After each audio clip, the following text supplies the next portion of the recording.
नमस्कार दोस्तों, हम चर्चा कर रहे थे भारतीय राजनीतिक विचारकों की। और आज जो हमारा चर्चा का विषय है वो है मुस्लिम राजनीतिक विचारक जिनका नाम है जियाउद्दीन बर्नी। जियाउद्दीन बर्नी को मूलतः हम मध्यकालीन राजनीतिक विचारकों की श्रेणी में रखते हैं। बर्नी और कबीर दो ऐसे विचारक हैं हमारे सिलेबस में जिनको जो है हम मध्यकालीन भारतीय राजनीतिक विचारकों की श्रेणी में रखते हैं। इससे पहले हम प्राचीन काल के विचारकों में कौटिल्य, धर्मशास्त्र और अगानशुत्ता का अध्ययन कर चुके हैं।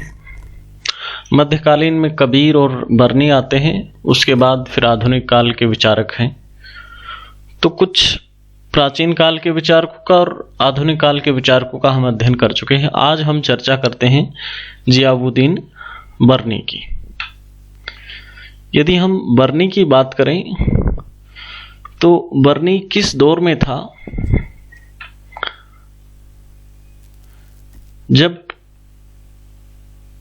भारत में सल्तनत काल, जिस काल को कहा जाता है, जिसमें अलाउद्दीन खिलजी और तुगलक वंश, जिनमें मोहम्मद बिन तुगलक और फिरोज शाह तुगलक इनका शासन था, उस समय का काल जो है वो बर्नी का काल कहा जाता है। यानी ये हम कह सकते हैं कि सल्तनत कालीन इतिहासकार था। बर्नी ने कुछ पुस्तकें इतिहास की भी लिखी हैं और राजनीति की भी, तो दोनों श्रेणियों में इसको रखा जाता है, इतिहासकार और राजनीतिक विचारक। ठीक है। और इसका काल कौन सा था, यानी कि समय कौन सा था? तो समय की यदि हम बात करें तो अलाउद्दीन खिलजी,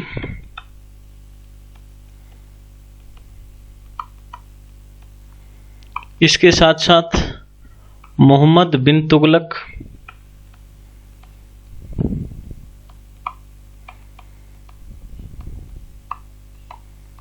और फिरोज शाह तुगलक,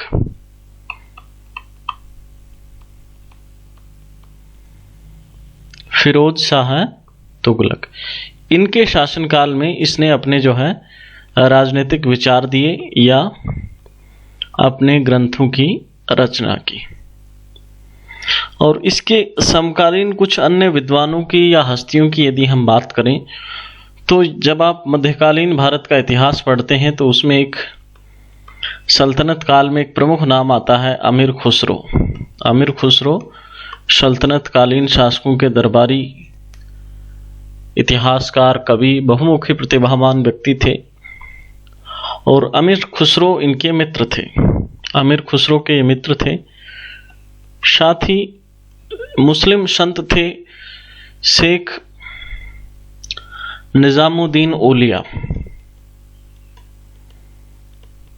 निजामुद्दीन औलिया के शिष्य थे बर्नी।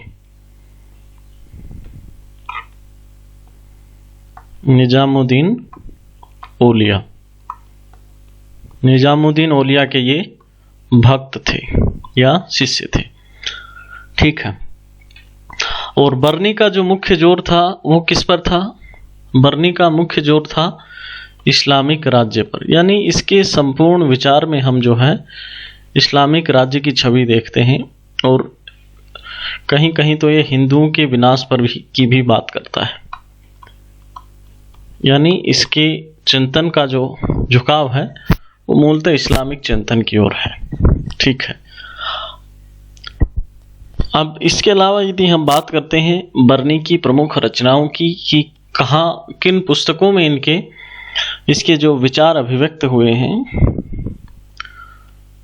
तो बर्नी की जो प्रमुख पुस्तकें हैं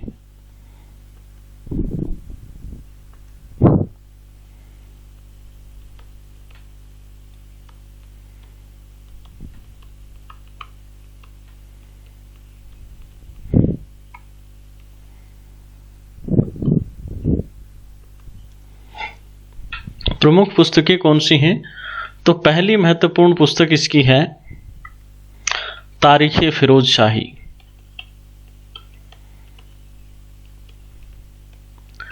तारीख फिरोज शाही। और दूसरी महत्वपूर्ण पुस्तक, दो महत्वपूर्ण पुस्तकों की इन्होंने रचना की। फतवा ए जहांदारी,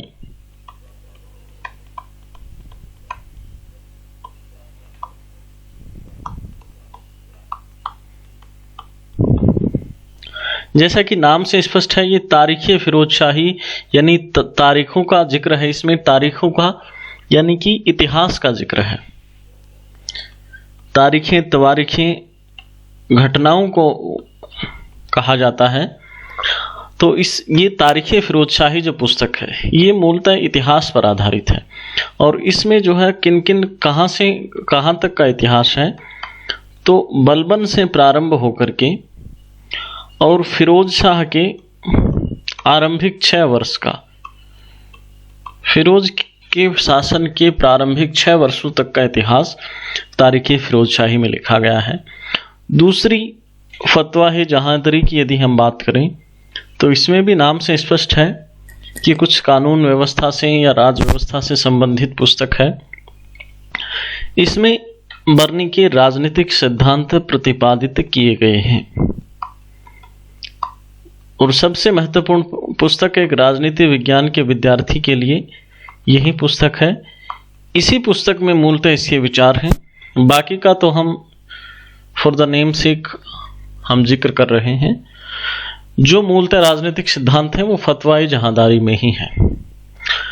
इन दो पुस्तकों के अलावा कुछ अन्य पुस्तकों की भी रचना जो है बर्नी ने की है, जिनमें एक है सलात ए कबीर,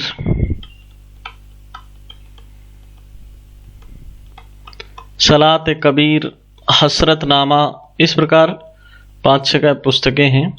हसरतनामा, सनाए मोहम्मदी, इनायत नाम है इलाही, मशार इरशादात। नोट्स में हमने इन सभी को इंक्लूड किया है। और नोट्स जो है आप वीडियो के डिस्क्रिप्शन बॉक्स में और टेलीग्राम चैनल का, टेलीग्राम ग्रुप का लिंक दिया गया है। उस ग्रुप को ज्वाइन करके आप पीडीएफ नोट्स भी जो है प्राप्त कर सकते हैं। ठीक है, तो चलिए ये था कुछ जिक्र फतवा जहांदारी पुस्तकों का। अच्छा, एक बात और कि फतवा जहांदारी में इसके राजनीतिक सिद्धांत हैं और इसी पुस्तक के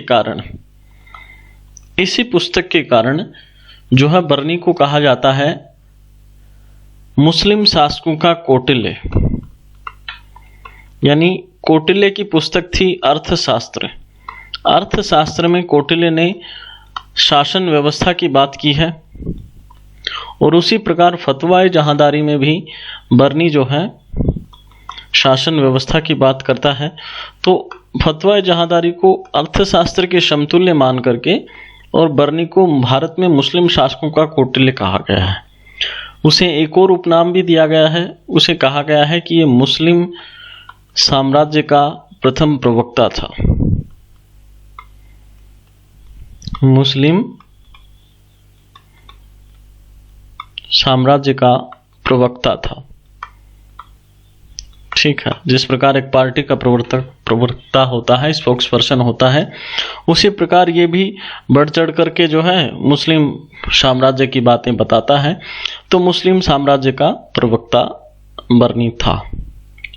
ठीक है, बर्नी के जितने भी राजनीतिक सिद्धांत हैं, इन राजनीतिक सिद्धांतों में बर्नी जो है 3 लक्ष्यों की बात करता है। उसके सारे राजनीतिक सिद्धांत के जो है 3 प्रमुख लक्ष्य हैं।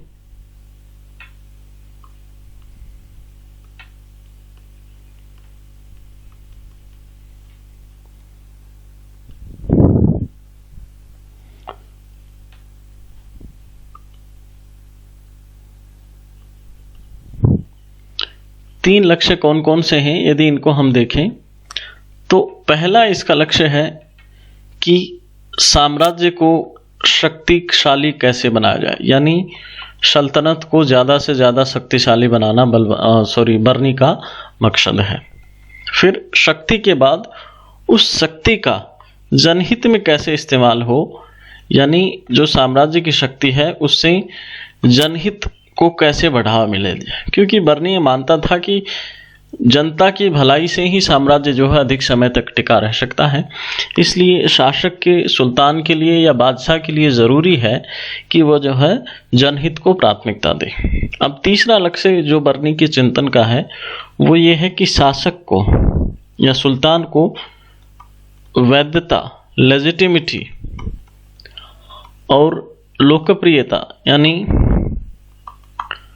पब्लिसिटी या पॉपुलैरिटी किस प्रकार से मिले, इस प्रकार के उपाय जो है बर्नी बताता है। ठीक है, ये 3 मकसद हैं उसके चिंतन की, और इन 3 मकसदों को पूरा करने के लिए बर्नी जो है 2 प्रकार के विचार देता है।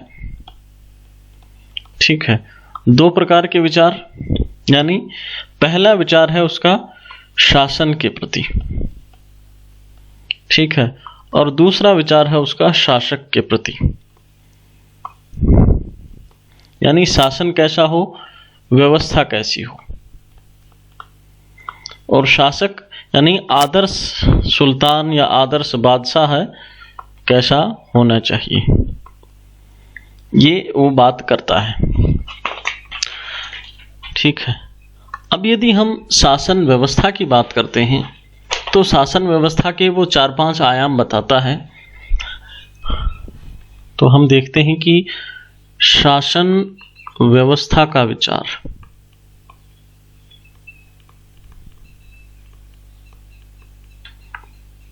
शासन व्यवस्था में वो विधि का शासन, किस प्रकार राजा जो है नोबेल्स का सिलेक्शन करे, कुलीनों का चयन करे, और राजा की सेना किस प्रकार की हो, उसकी जो ब्यूरोक्रेसी है वह कैसी हो, जस्टिस का सिस्टम कैसा हो, और बाजार या मार्केट पर जो है किस प्रकार से नियंत्रण लाया जाए, इन सब की बात करता है।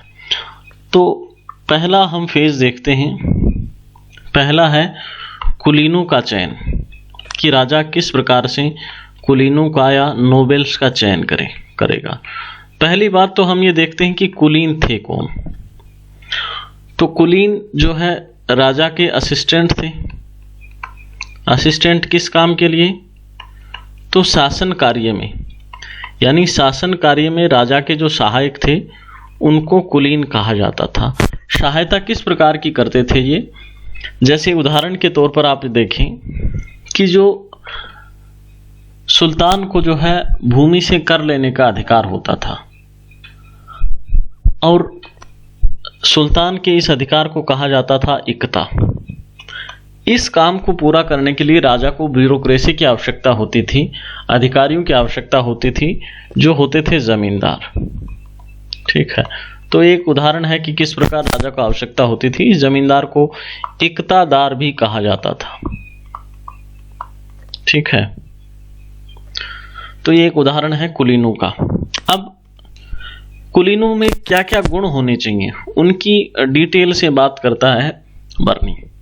पहली बात वो कहता है कि ये उच्च कुल का होना चाहिए, ऊंचे खानदान का होना चाहिए।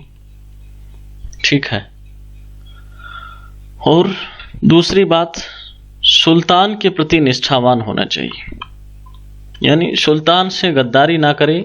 इस चीज की देख परख जो है सुल्तान को कुलीन का चयन करने के वक्त ही कर लेनी चाहिए कि वह कितना वफादार है, कितना निष्ठावान है।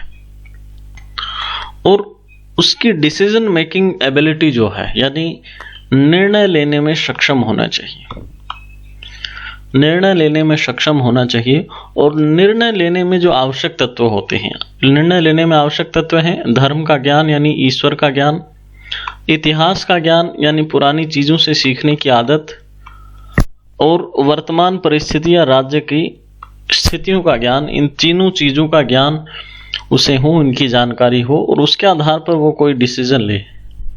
ऐसा डिसीजन मेकर निष्ठावान और उच्च कुल में पैदा हुआ व्यक्ति ही एक कुलीन हो सकता है, राजा का असिस्टेंट हो सकता है।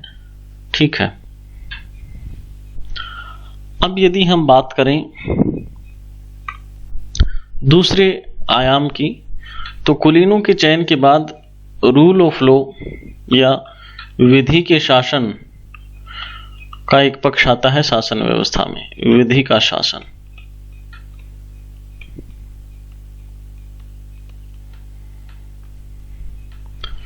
तो बर्नी कहते हैं कि विधि के जो है दो रूप हैं। बर्नी विधि के दो रूप बतलाता है। एक वो कहता है शरीयत और दूसरा रूप है जवाबित। ठीक है, शरीयत कौन सी है? तो बर्नी के अनुसार शरीयत जो है पैगंबर साहब की जो भी शिक्षाएं हैं, पैगंबर साहब की शिक्षाओं और उनके आचरण पर आधारित जो नियमावली है उसे कहा जाता है शरीयत। जवाबित वो कानून हैं या वो विधियां हैं जो सुल्तान बनाता है, और इनकी ज़रूरत क्यों पड़ती है?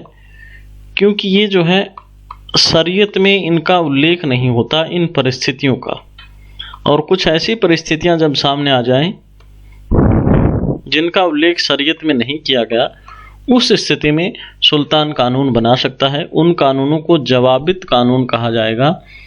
ठीक है, लेकिन इस जवाबित कानून की कुछ शर्तें हैं। पहली इसकी शर्त यह है, इसकी पहली शर्त है कि जवाबित जो है शरीयत पर आधारित होनी चाहिए।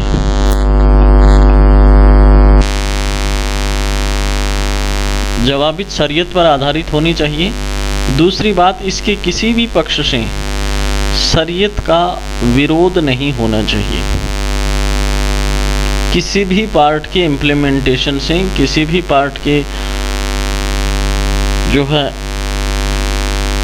लागू करने से शरीयत की किसी भी भाग का विरोध नहीं होना चाहिए। और तीसरी बात, ये जो है जनता में सुल्तान के प्रति निष्ठा बढ़ाने वाली होनी चाहिए। ये था विधि के शासन का आयाम। यानी विधि दो प्रकार की है, शरीयत और जवाबित। जवाबित सुल्तान द्वारा निर्मित और शरीयत पैगंबर साहब के आचरणों की नियमावली है। यहाँ वरीयता शरीयत को ही है। जवाबित उन परिस्थितियों में है जहाँ शरीयत जिन परिस्थितियों का उल्लेख नहीं करती है, वहाँ जवाबित आएगी और यह भी शरीयत पर आधारित होगी। ठीक है, अब आगे यदि हम बात करें तो तीसरा पक्ष बर्नी जिक्र करता है सेना का।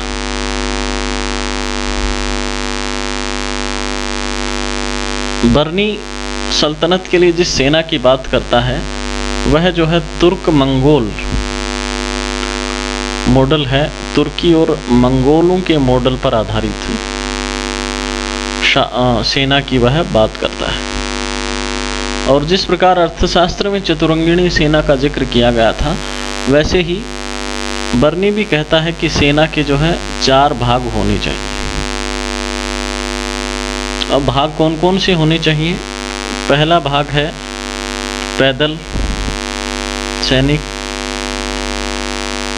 दूसरा भाग है, पैदल सैनिकों को एक और नाम भी दिया जाता था, इन्हें कहा जाता था पाइकस। ठीक है। दूसरा है घुड़सवार, घोड़ों पर जो सवार होते थे सैनिक, उनको घुड़सवार कहा जाता था। और तीसरा था हाथियों का दल, हाथियों का दल।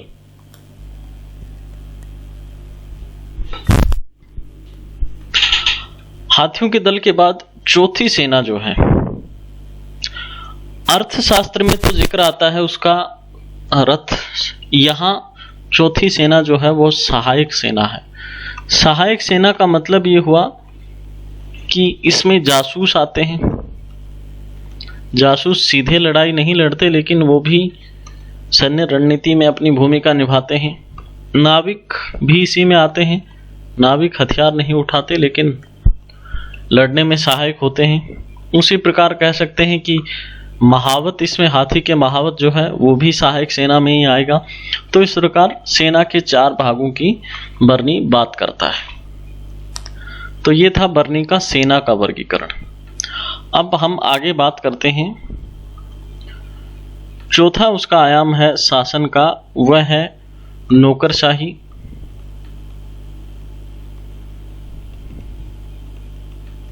या इसे हम कह सकते हैं अधिकारी तंत्र। आज के शब्दों में कहें तो ब्यूरोक्रेसी। ठीक है, तो बर्नी किस प्रकार की ब्यूरोक्रेसी की बात करता है या सल्तनत कालीन ब्यूरोक्रेसी कैसी थी उसकी हम बात करते हैं। जैसा कि आप सभी जानते हैं कि कई स्तर होते हैं सरकार के, केंद्र स्तर, राज्य और स्थानीय स्तर। इन सभी में शासन संचालन के लिए और राजस्व चूंकि उस समय का एक बड़ा स्रोत था राज्य की आय का, तो उसके लिए जो है नौकरशाही की जरूरत होती थी। तो एक मजबूत नौकरशाही शासक की या सुल्तान की आवश्यकता होती थी। यदि हम बात करें केंद्र स्तर की, सर्वोच्च स्तर में सुल्तान होता था। सुल्तान के बाद जो प्रमुख अधिकारी होता था उस अधिकारी को कहा जाता था वजीर।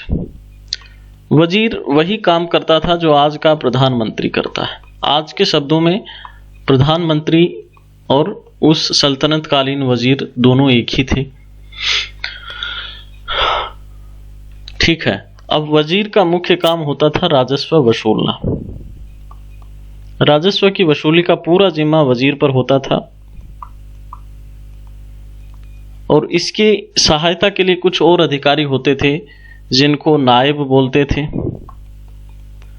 या फिर मुंसिफ का भी एक पद होता था। मुंसिफ के अलावा मुमालिक और एक और होता था मुस्तावफी। ये कुछ पद थे जो राजस्व वसूली में वजीर की सहायता करते थे। ये था केंद्र स्तर का। अब यदि हम बात करें राज्य के स्तर की, केंद्र से नीचे आते हैं राज्य या प्रांत, इनकी यदि हम बात करें तो प्रांत में एक अधिकारी होता था मुफ्ती या वली। यही मुफ्ती या वली जो है वही पूरा सब कुछ नियंत्रण करता था राज्य की व्यवस्था का। प्रांत का पूरा नियंत्रण यही करता था। मुफ्ती या वली के नीचे एक अधिकारी होता था जिसका नाम होता था दीवान। अब दीवान का काम वही होता था जो वजीर का केंद्र में होता था, यानी इसको राज्य का वजीर कहा जाता था। राज्य का वजीर दीवान, यानी वही इसके काम होते थे राज्य में राजस्व वसूलना, और उसके नीचे भी फिर कुछ उसके अधीनस्थ कर्मचारी होते थे, अधिकारी होते थे। अब तीसरा स्तर था स्थानीय स्तर या ग्रामीण स्तर, हम कह सकते हैं स्थानीय या ग्रामीण।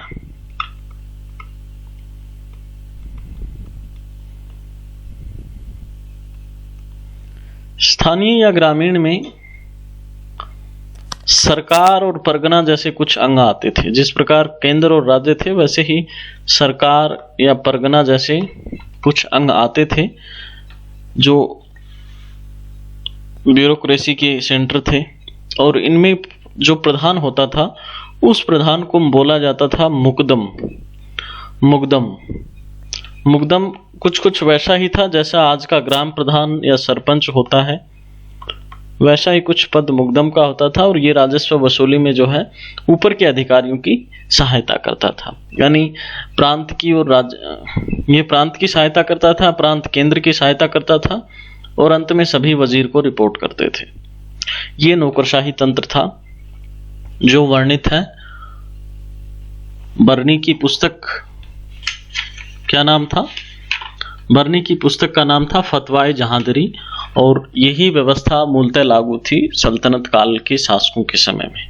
ठीक है, तो ये 4 पिलर हमने देखे।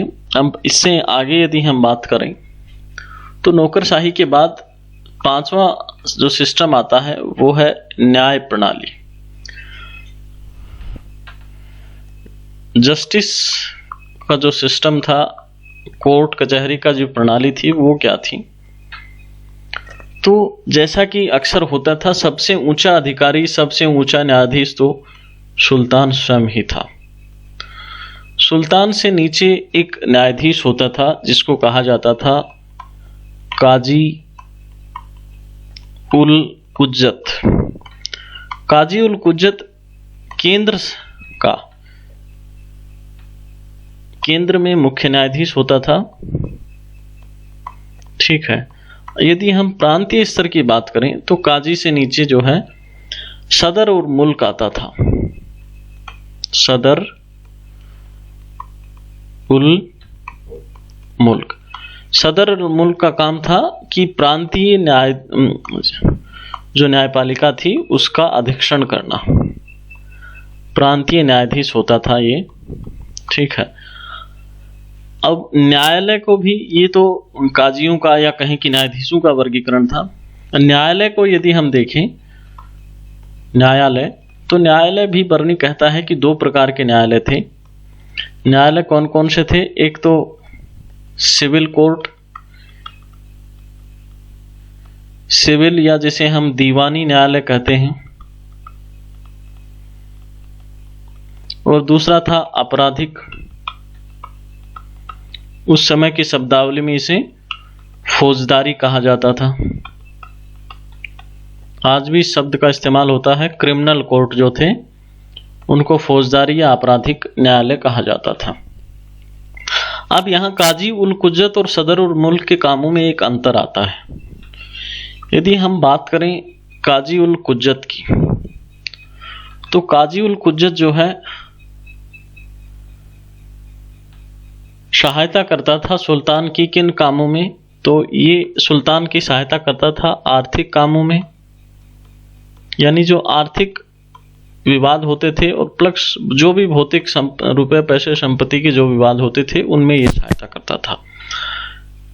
इसके अलावा धार्मिक मामलों में जो सहायता करता था वो था एक तो सदर उल मुल्क, यानी सदर उल मुल्क प्लस इसके साथ एक और होता है मुफ्ती। सदर उल मुल्क और मुफ्ती दोनों मिलकर के राजा को धार्मिक मामलों में, धार्मिक जो विवाद होते थे उन विवादों में गाइडेंस देते थे। ठीक है। और उसके आधार पर सुल्तान न्याय करता था। ये इन दोनों में अंतर था। इसके आगे यदि हम बात करें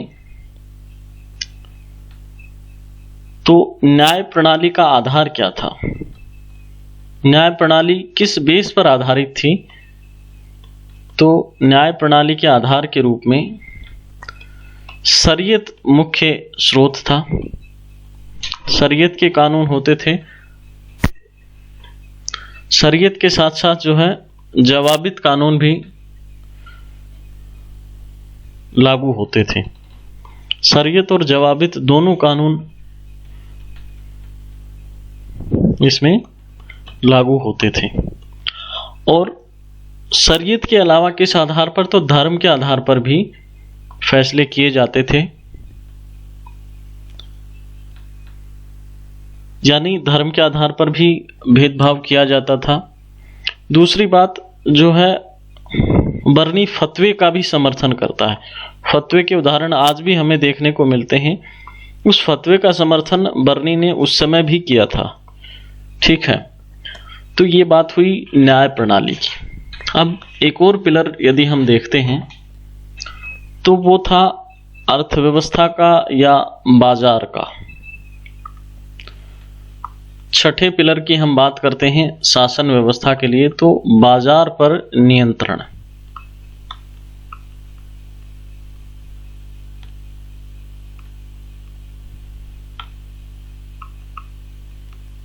यानी किस प्रकार जो है मार्केट को कंट्रोल करता था सुल्तान, उसका इसमें जो है जिक्र किया गया। तो दो पद होते थे।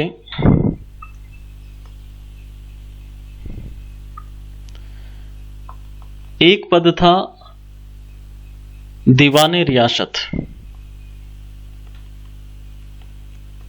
दीवाने रियासत का मेन काम था कि जो पूरे बाजार का देखरेख करना। और एक होता था सबाना मंडी। सबाना जो अनाज मंडियां होती थी उनकी देखरेख का जिम्मा सबाना मंडी का था। कुल मिलाकर के इन दोनों का जो मिला जुला काम था वो ये था कि जो भी धोखाधड़ी के पक्ष है बाजार में, जैसे कि वजन कम ज़्यादा ना तोले कोई, कीमत ज़रूरत से ज़्यादा ना हो, और साथ ही काला बाजारी, इन पर नियंत्रण का काम इन दोनों अधिकारियों यानी दीवाने रियासत और शबाना मंडी, इन दोनों का काम था। क्यों था? कीमतों पर नियंत्रण सुल्तान इसलिए करता था क्योंकि जब कीमतें बढ़ती हैं तो प्रजा में असंतोष बढ़ता है और विद्रोह की आशंका होती है, इसलिए कीमतों पर नियंत्रण जरूरी है। साथ ही साथ जब